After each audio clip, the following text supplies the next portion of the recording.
Here we have an RCA DVD player that someone plugged into the wrong voltage. This is a 120 volt unit, and the previous owner plugged it into a 220 power source.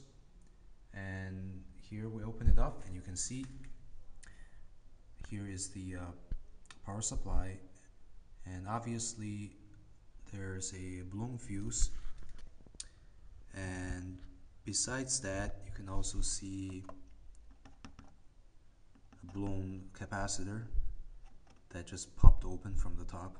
It looks like the pressure was too much to handle for the capacitor.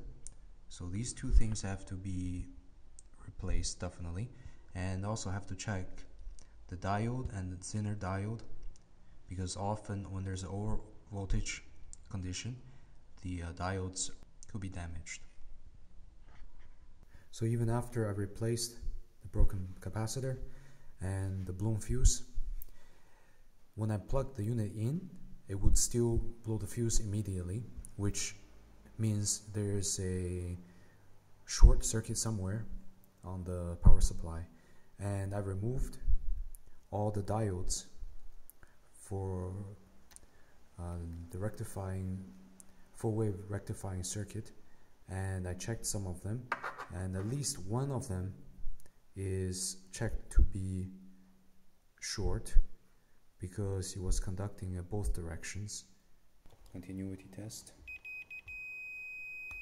It's conducting from negative to positive, and if you reverse the polarity,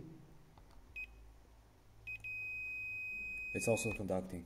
So it's conducting in both directions, which is not what a diode is supposed to do.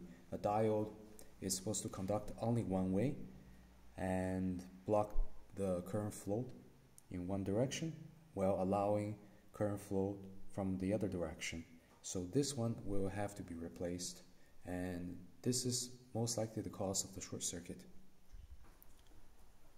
After I change the diode, let's see if this works. Oh look, there it goes. Powers on with no problem.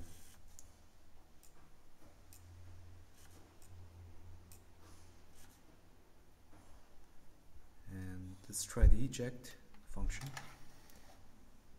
The disk tray ejects well. Pull it back.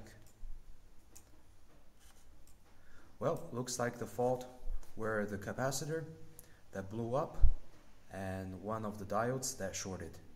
So now this DVD player is working again after it had been plugged into the wrong voltage. And that's an easy fix.